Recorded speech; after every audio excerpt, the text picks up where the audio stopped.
Today's episode is sponsored by Trading 212, the platform bringing commission-free investing to everyone. Welcome to Many Happy Returns, where we aim to make you a better investor. I'm Roman. And I'm Michael.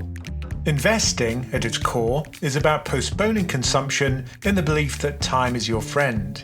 Yet time has powerful effects on all aspects of markets, magnifying returns, blunting volatility, and warping the very value of money itself. I want to know how this ticking clock should alter our investing behaviour. And in today's dumb question of the week, why can't we time the market? All right, let's get into it. So all the aspects of investing that we usually talk about, Roman, and the differences between asset classes, this might be things like the return, the volatility of an asset, the liquidity, all of that stuff is very dependent on the variable of time, yet we don't often talk about it or even think about it. But look, my background's physics, so I love time. I love the idea of time and how weird it is and how different it is from other variables. But look, I think for investment, it's such an important thing, but it's something which people don't often think about, like you say. And I think it deserves a bit more attention, maybe even a whole podcast episode. When we came up with the idea for this episode, I said this is either going to be the most profound investing podcast ever or the biggest load of sixth form common room wank philosophy you've ever heard. So let's see, what's it going to be? Let's start with returns. Now, this is an obvious one and maybe is an aspect of investing where people are conscious of time. Yeah, because people know that if you compound for a longer period of time, it has a disproportionately larger beneficial effect than it would over a shorter period. So you invest for 40 years at 5% real return and it'll increase your money sevenfold.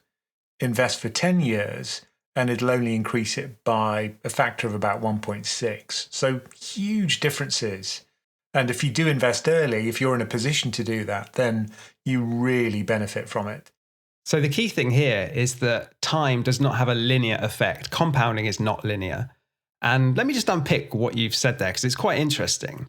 Let's take that 40-year period, which is maybe roughly your investing career if you start in your 20s or 30s. Now, very roughly, and I mean very, very roughly, you could expect the global stock market to double in value every 10 years. Maybe a bit less than that, but let's assume it's every 10 years it doubles. So over that 40 years, you've got 4 doublings in there. If you start 10 years late, so you're only going to invest for 30 years compared to the other person, if life was fair, you'd expect to end up with 3/4 of the amount that they do, right? Because you're just investing for 3/4 of the time. But no, life is not fair, and you're going to end up with half the amount that they do, even though you just missed that first decade. So if you can, earn as much as you can early on. But of course, very few of us are in that position unless we inherit money or somehow we land a job which pays us high salaries at the very start of our career, which is unusual. If you miss out on the early part of your career, either because you're not earning very much or you're not investing very much, you're spending it all, then inevitably you have to invest a lot more later on to have the same amount of wealth in retirement. Yeah, I think that's true. And look, I think the other problem is that when you're young, the last thing you think about is saving. You just want to have a good time. You want to go out with your friends. You want to enjoy yourself. And that involves spending money. And I think that's the real problem, which is that the time when you really can get the most out of the money, when you're not clapped out like I am, is when you're young. And that's unfortunately when you should be saving the most. So it's a really difficult thing because behaviorally, it's difficult to do the right thing. I'm going to call that idea the utility of money, which is not constant over time. Like you say, when you're young, there's a lot of good uses to put your money to. Maybe it's having fun and going on holidays, but maybe it's saving for a house deposit. And if you are saving to buy a house, you need to keep that capital in very safe stuff, probably cash or cash-like things, which is not going to have the returns of the stock market, obviously. So even though you're setting money aside, you're not getting in on the compounding game. Yeah, so things step in the way of doing the right thing as well. Or at least maybe buying a house is not going to give you the best possible return, but it's important to your life. So I think there's this trade-off between spending today and spending later. Certain things you have to spend on. And I think it should be spent because you should enjoy life. I mean, it's crazy just living like a monk for so long in the hope that you're going to have a better life later on. Whereas in fact, many of us don't make it, So I think underspending when you're young isn't necessarily a good thing. It is about striking a balance here. You keep coming back to fun, but I keep coming back to other things, right? So like buying a house, but also the competition from, I don't know, investing in yourself, in training and upskilling and education might result in higher earnings later on. At least you hope so. So those are all things that are competing for your capital when you're young. And some people come to this idea that we talk about diversification in investing.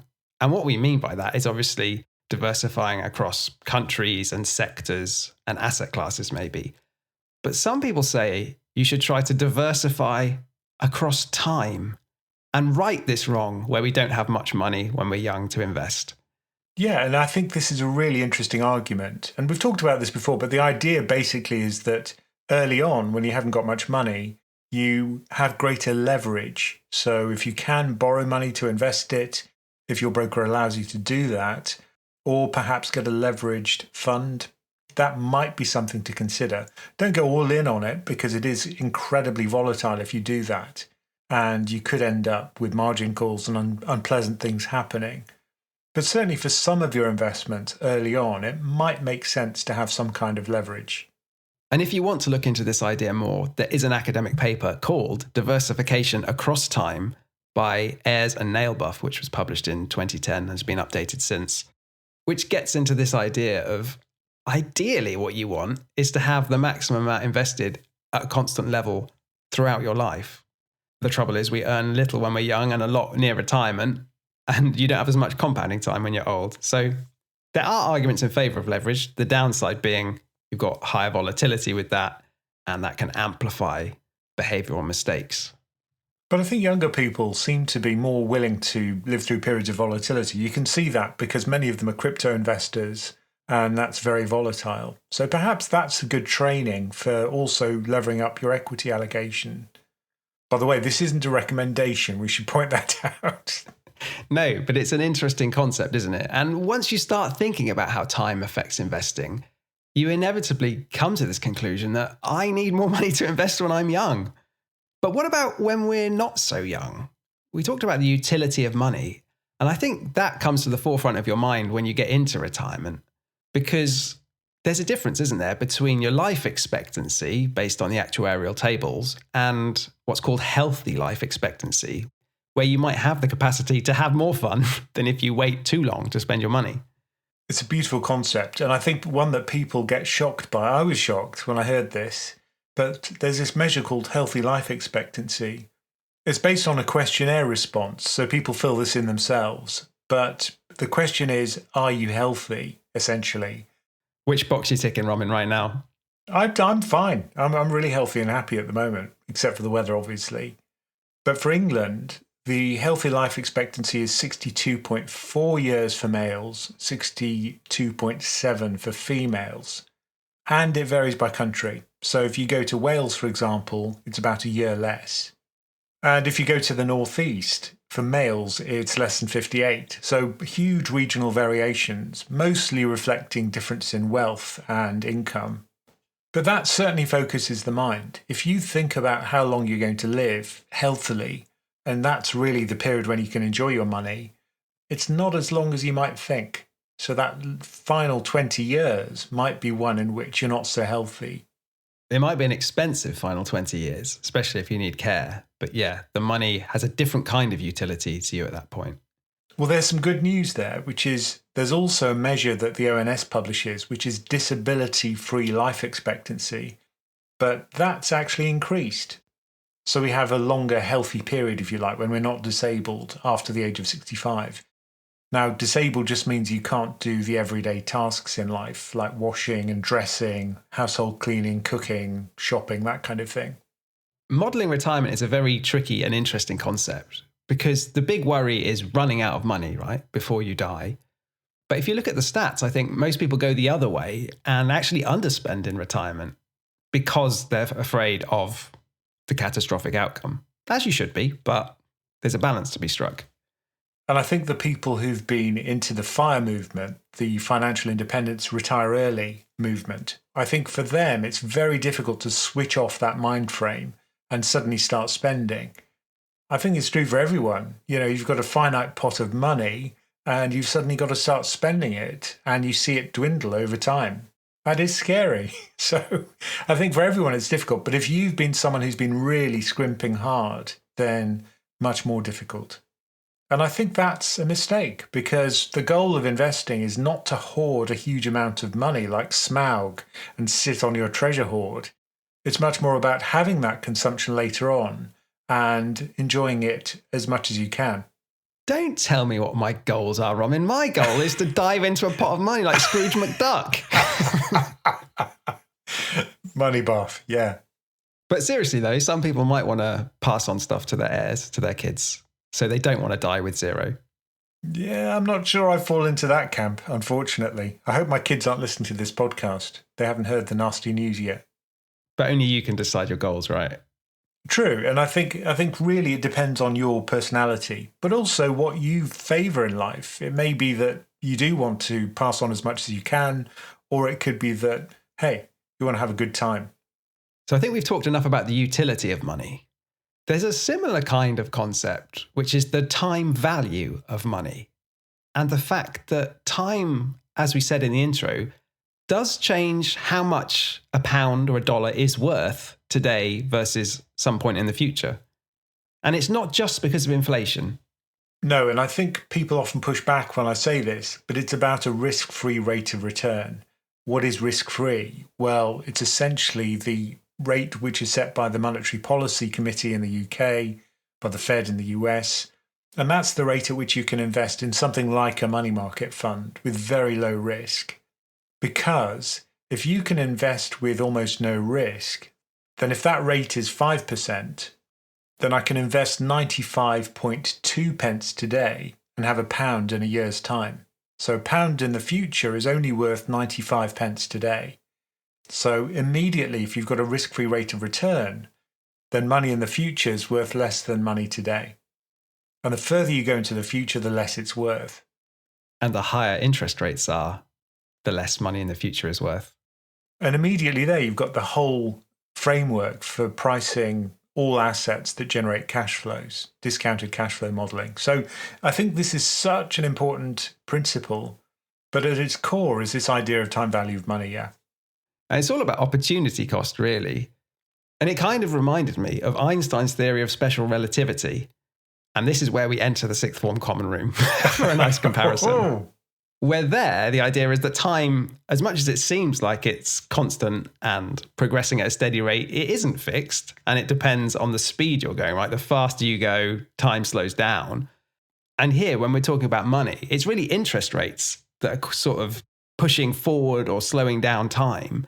And the opportunity cost is greater when rates are higher. And we had that weird period where real rates were negative. So people were willing to throw money at any old thing that might have cash flows in the future. But that's exactly what central banks were trying to engineer, which is to push people into riskier assets. If you've got very little rate of return or a negative return for saving into things like a money market fund, well, you push it into equity, and that pushes up equity prices. Plus, you're more likely to consume today. So that makes you go out and spend rather than save. And so that's also seen as stimulating the economy. It's called an intertemporal utility function if you wanted to impress your friends. The sixth formers are going to love that one, Romin. Indeed.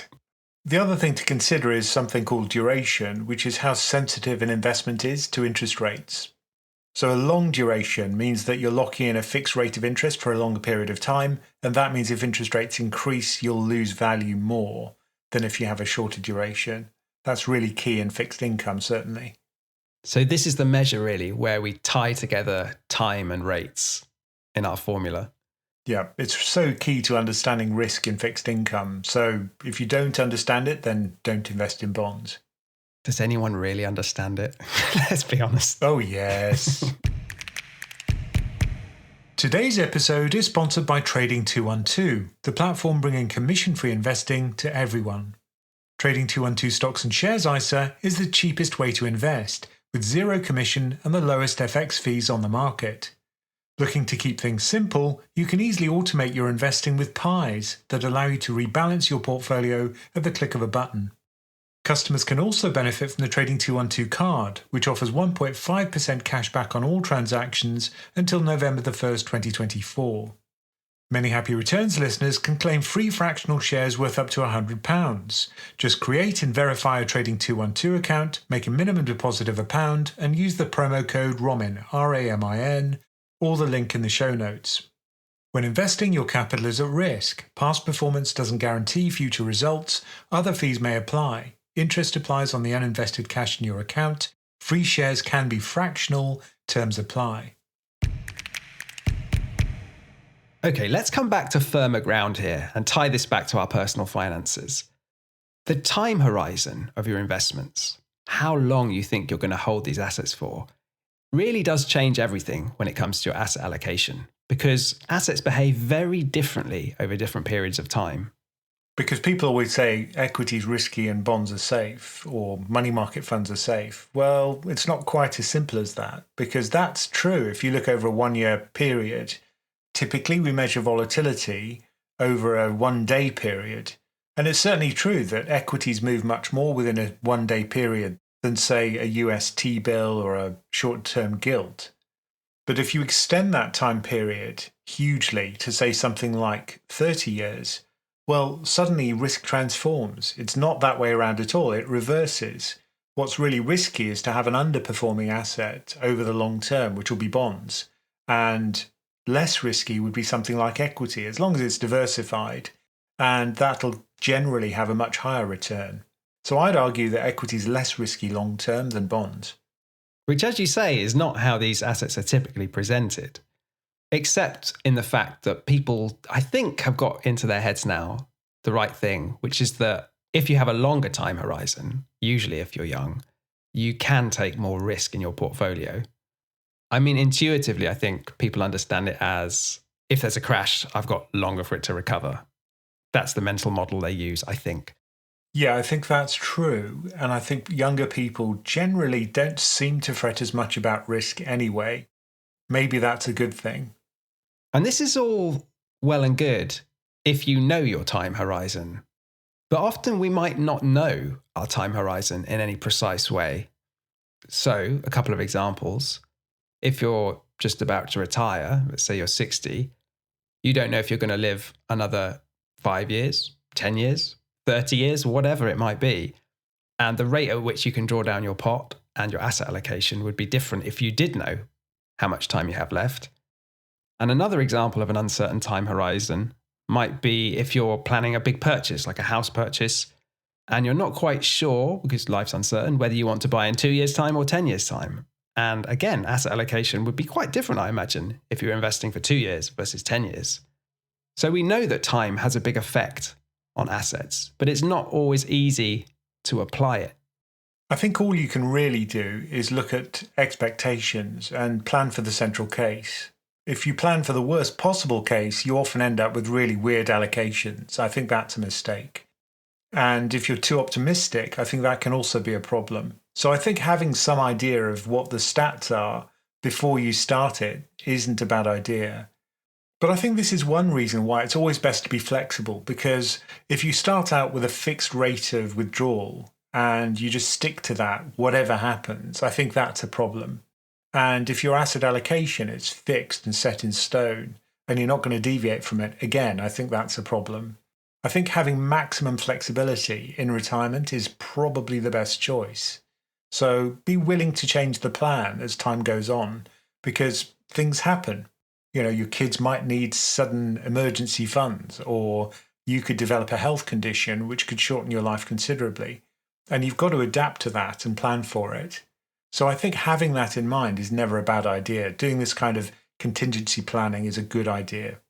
And some people just sort of outsource the planning, right? In the sense that they might buy an annuity, which guarantees them an income stream every year until their death. And though it might not be financially optimal, it does take a lot of the worry out of retirement. I think that's true. On the other hand, the problem with some annuities, the ones which stretch until your death, is that they are inflexible. And once you've made that choice, you can't renege on it, which is a problem, I think. So, you know, if you could somehow construct your own annuity with the bond ladder or whatever then that might be more flexible. And I'd go for the maximum flexibility option here because I think it gives you scope for a much better retirement, whatever happens. A bond ladder to heaven. All very good. I like that. And the reason, I guess, that asset allocation is so difficult, especially over shorter time horizons, is because of the volatility of risky assets. They crash. They usually crash at the worst possible time for us. And that makes planning very difficult. Another really important aspect of the risk of retirement and the risk to your investments and also how long the pot lasts is something called sequencing risk, where if you have a crash early on or just before you retire, it can have a much more negative impact than if it happens much later in retirement, even if it's exactly the same size crash. So your sensitivity to risk becomes really high at that crucial retirement point. I call this the time danger of money. Very good. Just made that up now. Put it in the books. In our book, that's what you should say, Michael. I haven't got time to write a book, Roman. Yeah, you have. But you can plan for that too by de-risking just before that critical period happens and maybe dialing up the risk after it passes. And coming back to this flexibility argument in retirement, I think before retirement, there's a pretty strong case for having a simple portfolio where you put money into a global index fund in stocks and generate good long-term returns, maybe have some in bonds as well to avoid crash risk, and so you can sleep at night if your risk appetite isn't particularly high.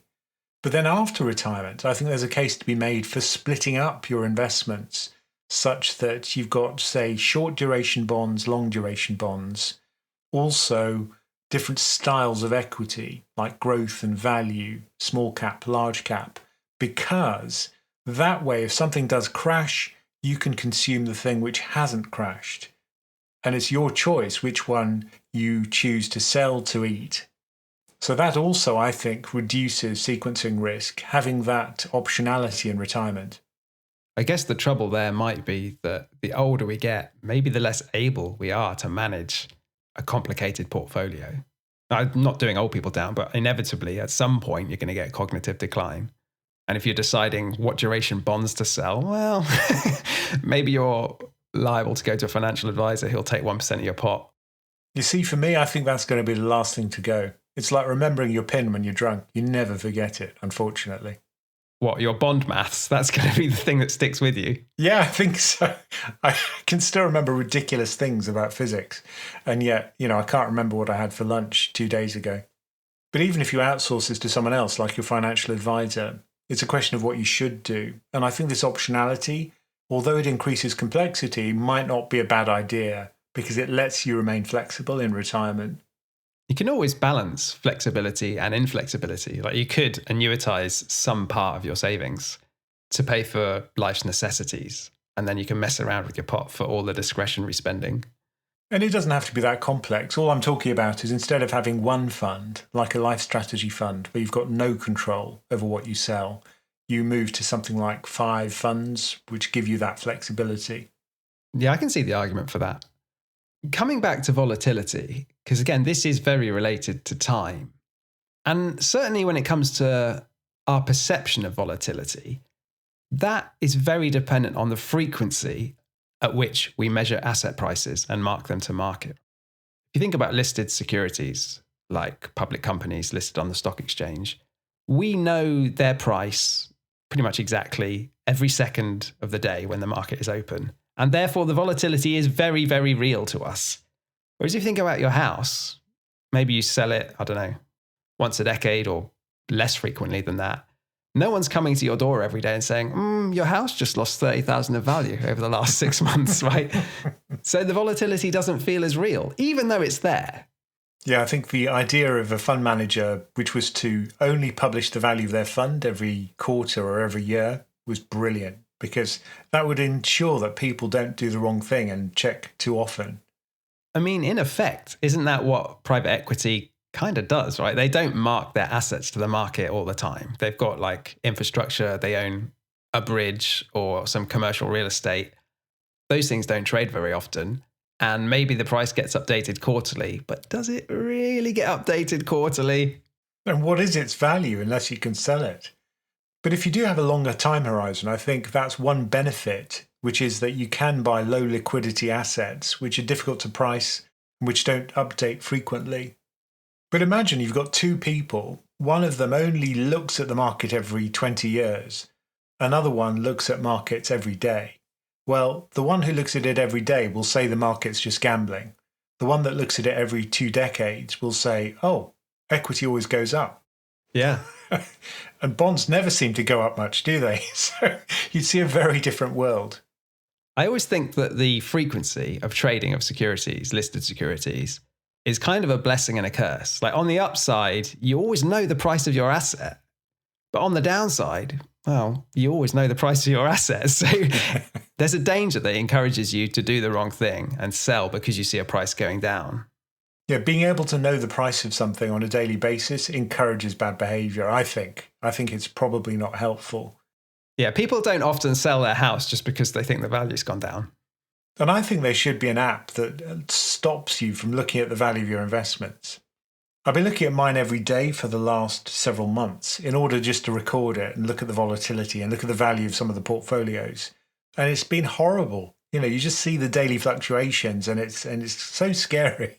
What are you talking about? The market's up massively over the last year. What have you been invested in? Well, you know, but it's been up and down. It hasn't all been going up. And there have been periods where it goes down. You know, you think, oh my goodness, I've lost £10,000 over the last 3 days. It's quite scary, I think. But by blocking people from looking at their portfolios frequently, you're kind of just trying to turn it into one of these impenetrable private equity funds where you can pretend the value's high. Yeah, maybe it's not such a good idea. I mean, you mentioned liquidity a little while ago, and that's really all to do with time as well, isn't it?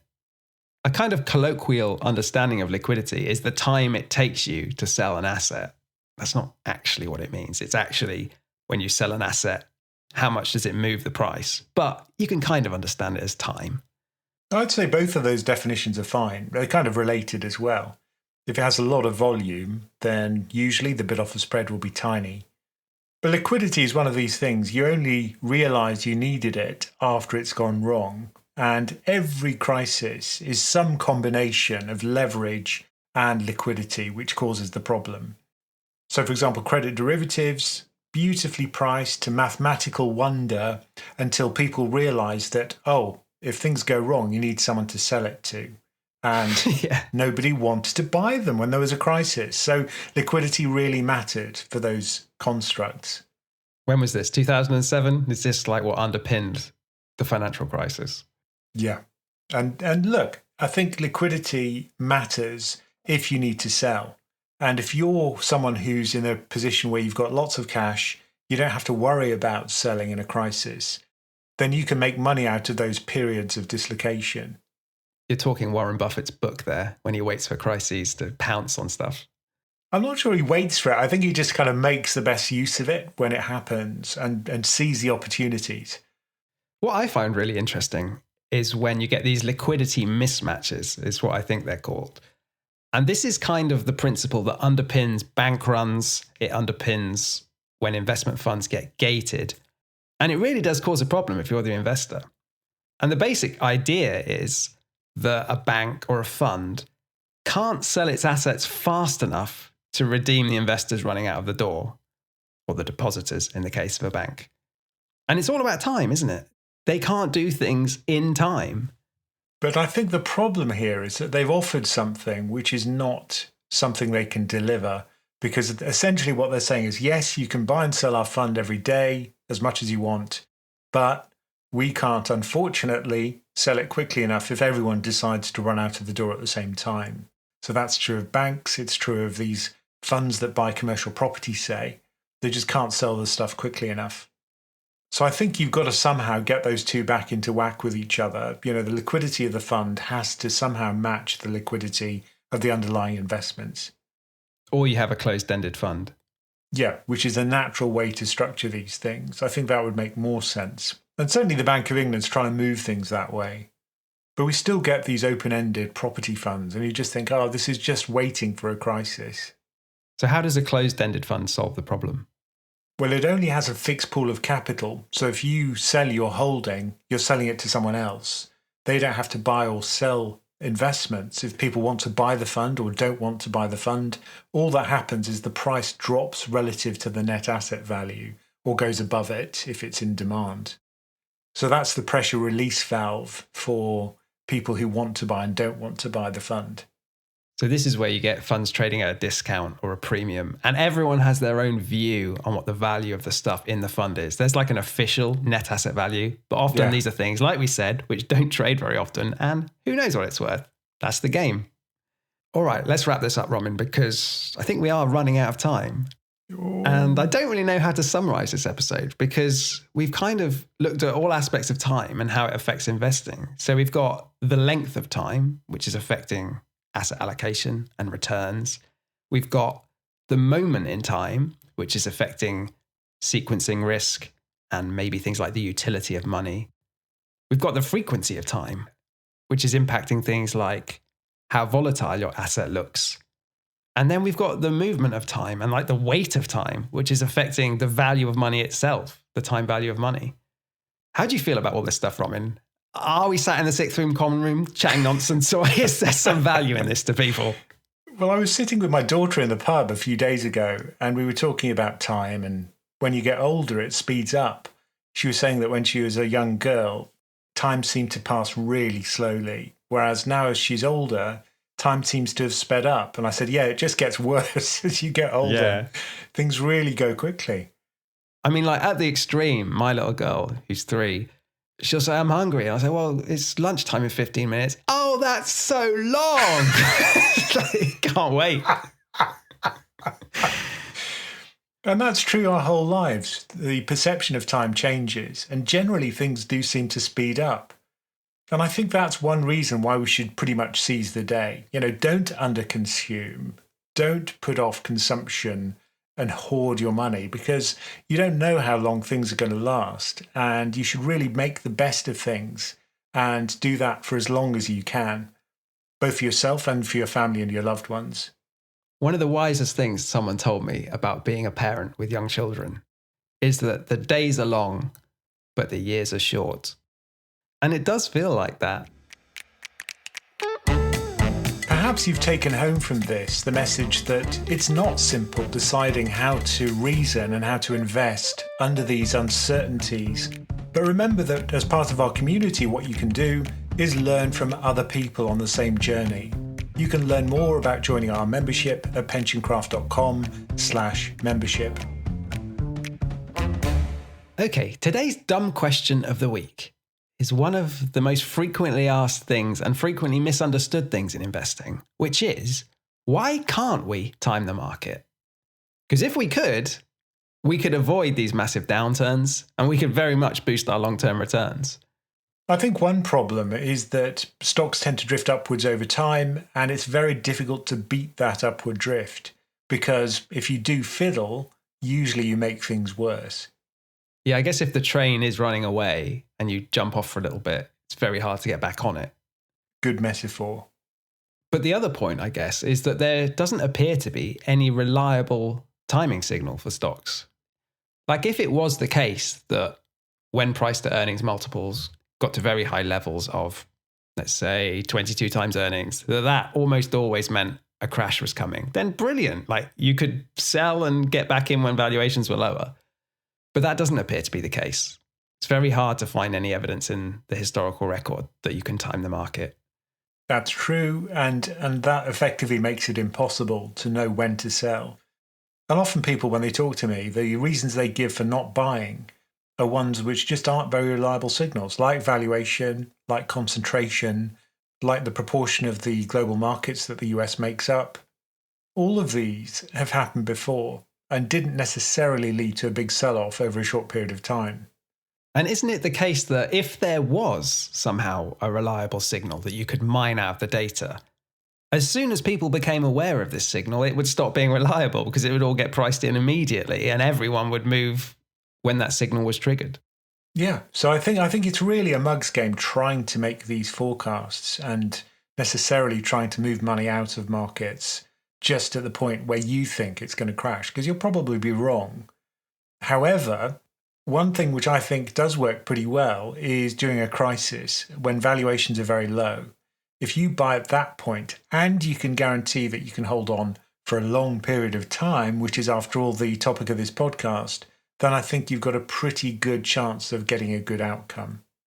It does seem to be the case that when valuations are low, expected returns over the next decade or so are higher.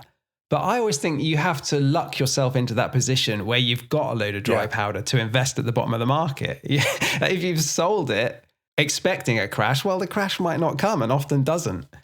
And that's kind of the point here about market timing, is that you might get it right.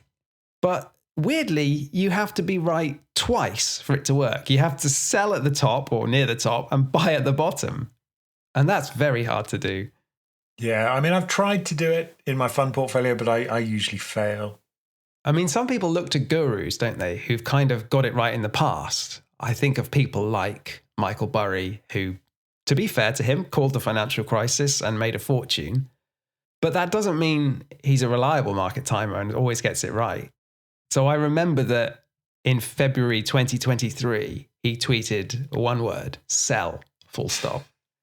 And if I look at the S&P 500 now, it's up around 45% since the date of that tweet. So, if you'd followed Michael Burry's premonition, it wouldn't have worked out for you this time. Yeah, I don't think these people can call it. And, he was lucky, I think, in some cases. You could see that the structured debt market in the US was groaning under structural problems. So maybe that was a special case. But just broadly looking at markets and predicting a crash is pretty difficult, I'd say. Because the world is unpredictable, so markets are unpredictable. And what makes it doubly hard, I think, to time the market is something you've mentioned before, which is that, yes, markets are volatile, we know that. But it's that the volatility comes in clusters. So you have big down days followed by big up days. And there are all sorts of stats looking at this, but the one that jumped out to me was that if you look at the S&P 500 between 1990 and 2018, it generated an annualized return of just a little bit shy of 10% per year. But if you'd missed just the best 15 trading days in that period, your return would drop to just 3.5%. And if you missed the best 90 days, you'd actually have suffered an annualized loss of 3.5%. So this just handful of days are so important that if you're out of the market on them, you are not going to realize that long-term drift upwards of stocks. And the risk's greatest at those periods, because that's when you'll really be upset and thinking, I've just got to cut my losses. And if you sell at that point, you will miss out on the upswing. And predicting these super good days is just really hard. So again, I've seen some stats that if you look at the S&P 500 between 1994 and 2023 and select the 50 best days for the market, how many of them do you think came in a bear market? I'd say a lot. 20%? Way more. 50% came during a bear market, which is when the market's down more than 20% from its peak. And almost 30% came in the first 2 months of the bull market, with just 22% coming in the rest of a long bull market. So like you said, these amazing single-day returns often happen in the really dangerous bad periods of time. There is a caveat, though, which is that some markets don't recover. So you do get catastrophic losses, and cutting your losses in those cases would have made sense. So, for example, if an entire stock market ceases to exist, like it did in Russia during the revolution or in China during their revolution, well, clearly there's not going to be a recovery. But if you have something which is globally diversified, then if that goes to zero, then things would be so awful that investments would be the least of your worries. It would have been very easy to time the market in those cases, though. Just any time you sell would have been perfectly fine. But the last point I want to make is that if you do go in for this market timing strategy, which a lot of people do, either directly by jumping in and out or by choosing to drip feed, which is a kind of market timing in my view, often you'll incur higher trading costs because you're trading more frequently, and potentially taxes if you're selling things. So these strategies tend to be, I think, more expensive than just buying and holding. Yeah, I learn again and again, when you're trying to be clever, Roman, just don't.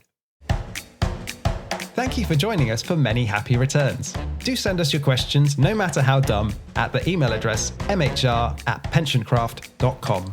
And do remember to check out PensionCraft.com for all the information about our membership and investment coaching options.